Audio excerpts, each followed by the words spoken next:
जय हिंद दोस्तों। 13 अप्रैल 1919 की घटना, जलियांवाला बाग हत्याकांड। यह पंजाब में अमृतसर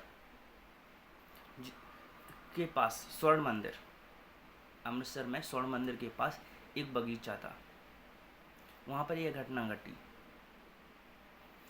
यह रॉलेट एक्ट की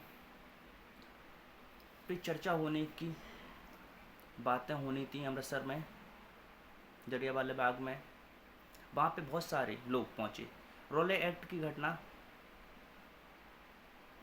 वहाँ पर रॉलेट एक्ट में था कि अगर किसी को भी, हमें शक, अंग्रेज़ों को शक होता था, उसको लेके मारकूट, पीटना, हत्या कर देना, यह सब था।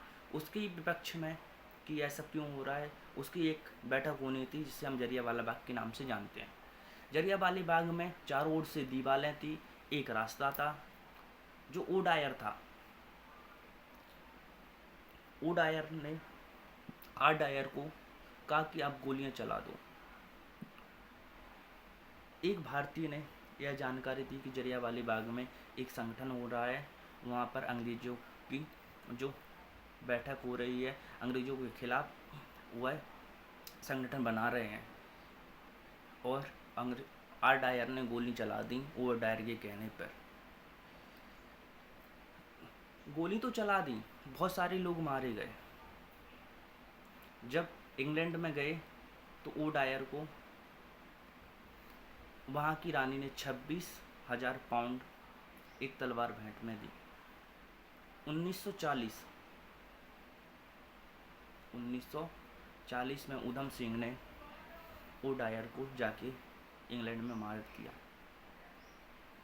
किसी ना किसी का परिणाम कभी ना कभी भुगतना ही होता है, यह इतिहास हमें सिखाती है।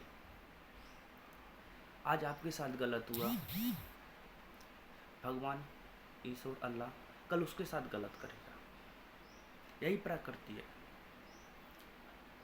पृथ्वी गोल है, उसका गोल का मतलब ही यही है कि आज आप पे बीती, कल उस पे बीतेगी जिसने आपको हर्ट किया। प्यारे स्टूडेंटों, प्यारे भाइयों, बस आप अपनी पढ़ाई पे लगे रहिए। एक दिन ऐसा आएगा जिसने आपको हर्ट किया, तकलीफ़ दी, वो आपकी खुशी से देख के बहुत जलेगा, बहुत ही उसको तकलीफ होगी।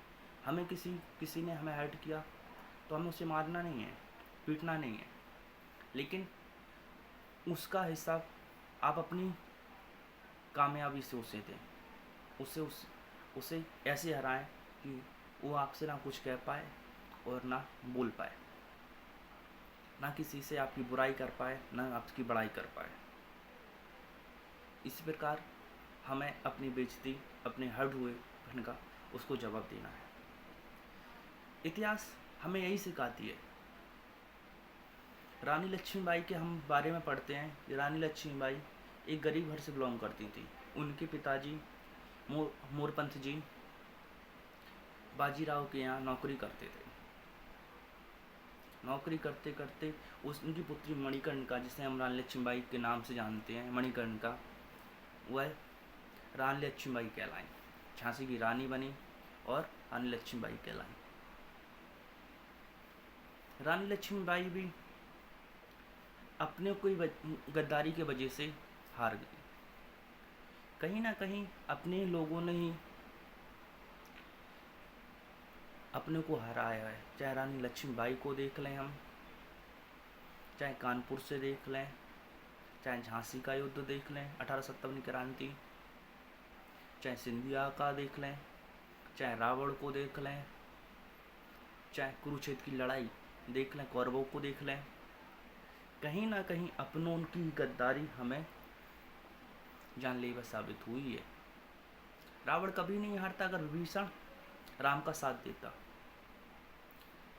राम भगवान का साथ देने के कारण ही विभीषण ने राम भगवान का साथ दिया और रावण हार गया, क्योंकि विभीषण को ही पता था कि रावण की नाभि पे अमृत है और किसी को नहीं पता था। ऐसे ही कौरव क्यों हारे? भीष्म पितामह युद्ध कौरव के साइड से लड़ रहे थे, लेकिन अपनापन पांडव के साइड से था। द्रोणाचार्य के प्रिय शिष्य अर्जुन थे। कहीं ना कहीं अपनापन रहा तभी वो युद्ध हारे। लेकिन राम के भाई लक्ष्मण उनके साथ रहे तो वो जीते, पांडव पांचों भाई साथ रहे तो जीते। तो हमें एकजुट होकर रहना है। हमें फूट डालो शासन करो की नीति अंग्रेजों जैसी नहीं चलानी है। अंग्रेजों ने यही महाभारत रामायण से पढ़ के हमारे पे फूट डालो और शासन करो की नीति अपनाई। इसी प्रकार अवध, सतारा, कानपुर, जगदीशपुर काफ़ी राज्यों को उसने जीता और वहाँ के राजाओं में फूट डालो और शासन करो। यही अकबर की भी नीति रही, यही दिल्ली सल्तनत काल के शासकों की नीति रही। अगर एक होकर लड़ते तो कभी भी हम पे कोई भी शासन नहीं कर सकता था। जय हिंद दोस्तों।